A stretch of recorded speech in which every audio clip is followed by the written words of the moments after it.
Hi, Monique. Come on in. Oh, hi, Erin. Hi, how are you? Good. Nice to see you again. You too. Have a seat. Thank you. So, how's everything going? You doing well? Yeah, everything's going pretty good. Just still nervous about, switching jobs and trying to figure out exactly what I want to do moving forward. How's school going? It's going good. It's Yeah. a little trying Mhm. to trying to deal with my schedule and so forth, but I'm making it through. With work and everything. Yes, and the kids. Yeah, kids. Well, you only have a year Yeah. left, so that's not bad. That's Right. You're getting there. Yeah, I guess that's a good way to look at it. Okay, so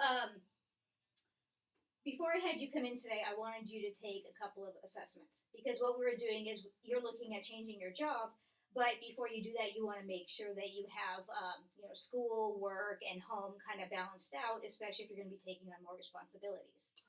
So. So I had you fill out these two assessments. I just wanted to go over them real quick so we can see kind of where you are and maybe the areas that you could focus on. So when you do apply for a new job, you already have that part taken care of, so you can move into the job and effectively do your job and kind of balance your work and home life and everything together. Okay. So we're gonna go over this one first. This is the career development competencies assessment that I had you do. I just identified some of the things that you scored a little bit lower in, things maybe that you weren't so sure about. Okay. So then we can just go over those. Most areas, each area you score up to 15 in. So most you scored 13 or 14, which is in the normal range. So I don't really touch on those areas too much because you kind of already have an idea of what you're doing. Okay. So one that I identified is knowing how to identify work environments that are satisfying to you. So you weren't, and that's why you're here. You weren't really sure how to move into a job that's also gonna be conducive to family life and school and everything else that you're doing. So one of the things that I found that works for a lot of the students is making sure you find a job that is work-life compatible. So a lot of companies, they actually, when you see their post, they'll actually say on their if they're full-time, if they're part-time, whatever, but they'll also say work-life compatibility. So that way it's an employer that's willing to work with your schedule. Maybe they have flex hours. Maybe they have where you work some days from home and you work some days in the office. So it's good to look for those kind of positions because that'll help you balance your work life more effectively than a job that says you must be here, 5 days a week, 8 to 5, and that may not be good if you need to pick up your son, if he has, some sporting event or something that you have to go to.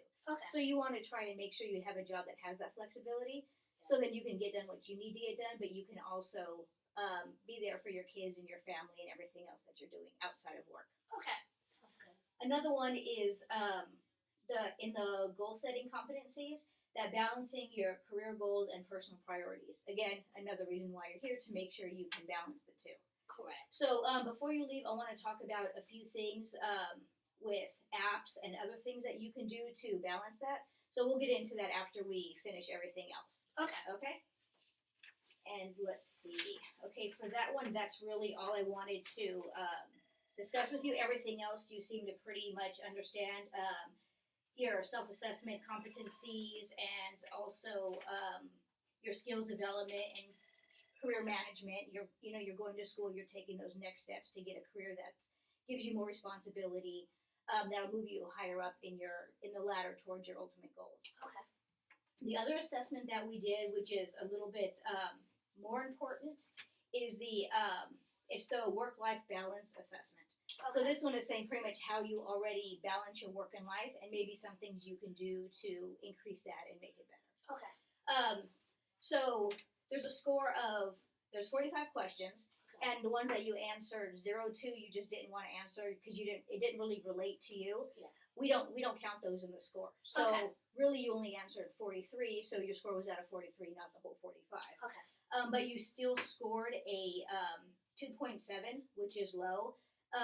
Average okay range would be a 3 to a 3.9, and then excellent, you have everything, you know what you're doing, you know what's going on, would be a 4 to a 5. Okay. So you are in the low area, which means you need to work on a lot of your life balance type things. Okay. And a few things that I identified that you scored the lowest in, I wanted to go over is, do you take at least one consecutive full week of vacation each year?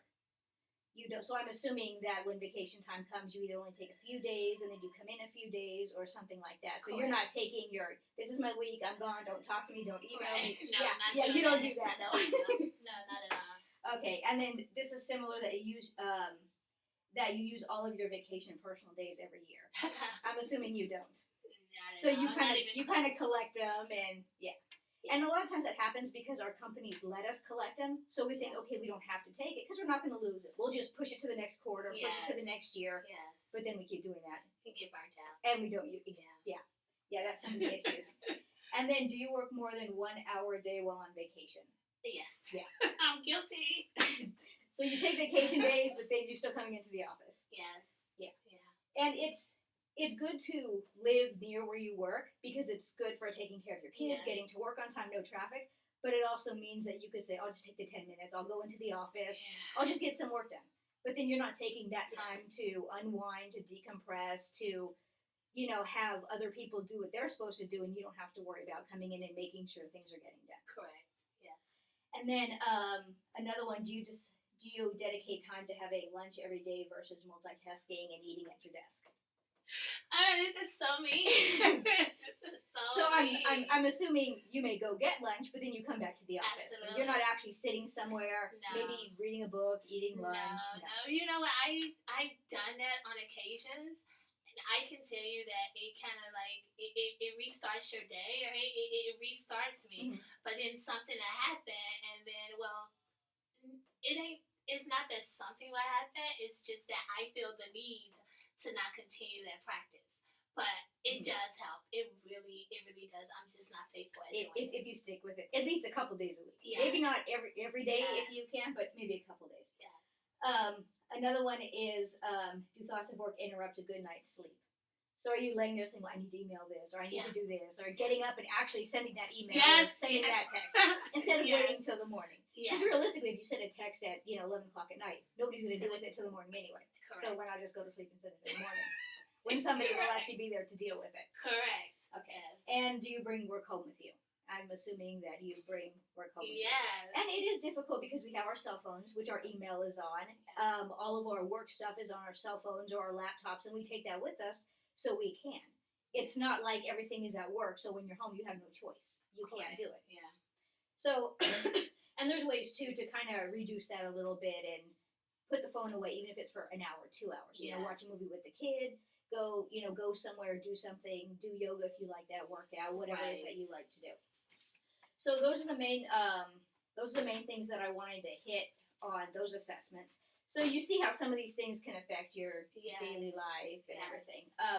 So now I wanted to talk about what you could do to kind of navigate some of that. Okay. So a good thing to do is I'm going to give you these assessments, and you can take the ones that you know are the biggest issues for you, and you can kind of create a goals list of how do I fix this. Okay. Like I said, going to lunch during the workday, if you can do it 2 days a week, or if you even want to try with 1 day a week, and then see if you can increase it a little bit, based on your schedule. Because once you get a job that has more responsibility, you are going to have a staff to help you with a lot of the stuff that you can delegate work to better. Okay.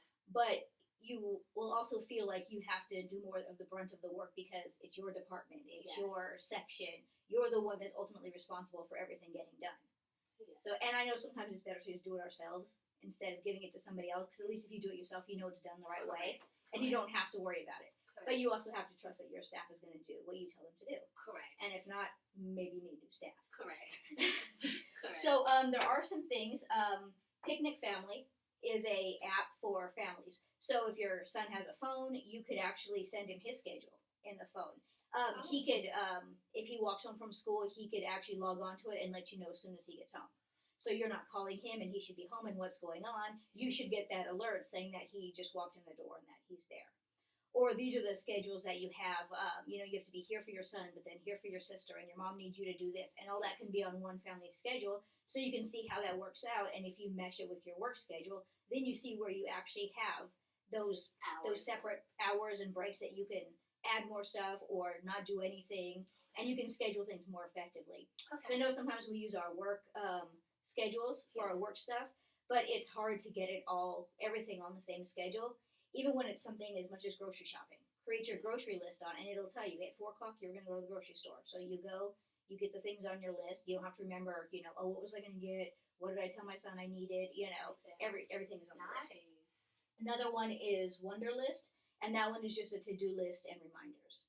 So some people like to write down their to-do list every day at their desk and keep it and check it off. Some people like it in their phones because they add their family and social and school and other to-dos on there as well. One thing that's a good thing that I like to suggest is putting the most important ones obviously at the top, or the ones that you dislike the most at the top. Because if you have something to do during the day that's maybe a project at work that is not necessarily something you really want to do, there's always reasons to put it off, especially if it's not due right away. So if you could get it done first, at least it's less stressful, and you're not, oh, I need to do this, I need to do this, you know. And it just makes your day a little bit smoother, and then you also feel like you've accomplished more in a shorter period of time because these big tasks are taken care of early in the morning. Sure. Another one is productive, and that's a daily habits. So you put that you want to take lunch every day, that you want to go to yoga 3 days a week. And then when you do it, you mark it off that you did it that day, and it'll actually give you pretty much like a spreadsheet at the end of the week or the month that'll tell you, you know, this is what you did, this is where you met your goal, this is where you didn't. And you could physically see, okay, this is where my week is going, and, you know, these are the things I wanted to do, but I didn't get done. And then you can kind of reflect on why you didn't get those things done. Nice, okay. So those are a couple things. When you start looking for a job, make sure again to look for the life work. You could also, when you go onto the websites, if you go onto Monster, if you go into Indeed, any of those to search for jobs, you could put like the position you want and then comma work life. So those keywords will come up. So that way all the jobs that come up will have that keyword of work life in it. Nice. So you know those companies are more apt to work with your schedule. Okay. They're either going to give you the flex hours, they're going to let you work remotely on some days, or they're just going to let you set your own hours. As long as you do your job, they're going to let you set your own hours. Okay, nice. So once you're ready to do that, I know you have your resume done. We already worked on that. So when you're ready to do that, come back in because I want to go over some interview skills with you. Okay. And I want to talk about questions for you to ask them, especially when you're looking at positions where you're going to be a director and you're going to have people under you. Once you get past the initial interview phase, it's very reasonable to ask them, how big is the staff? What are the staff's responsibilities? Because you need to know these things. For instance, if you go to a small university, which you may think is more friendly, more family oriented, they may say, well, you know, you're the director, but you only have 2 people in there part-time. Okay. So they may say, yeah, you can work whatever hours you want, but realistically, will you be able to when you only have 2 people that are part-time? Correct. Instead of going to a bigger university that might say, well, we really want you to be here these certain hours, but you have a staff of 6 full-time people. Then that's fine because you can work those hours, but you can also delegate a lot of that work because you have a full staff that could work 8 to 5, same as you, and get everything done. Okay. So it really depends on what the company offers, how their structure is, and how that's going to fit into what you do. Okay. And obviously location is a big thing too. You don't want to be Correct. too far away because you need to be able to pick up your son, take him to school, do all those kind of things. But you also don't want to limit yourself to just a very small area because the opportunities may not be there. Correct.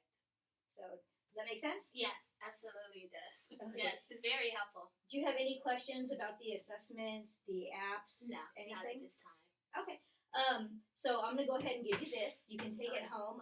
Like I said, you can identify the things that you didn't score as well on, Okay. and then you can make your own plan on how to navigate those things, how to fix those things. When you're ready to start looking for a job and send out those resumes, come back in. We'll go over the interview skills. Okay. And I'll also send you links to the apps if you want to look at them and see how useful they are. Oh, And absolutely. some other tips and tools of the trade on combining work, life, school, home, all that kind of stuff. Okay, perfect. Okay? Thank you, Erin. All I right. appreciate It it. was great to see you. Okay, take All care.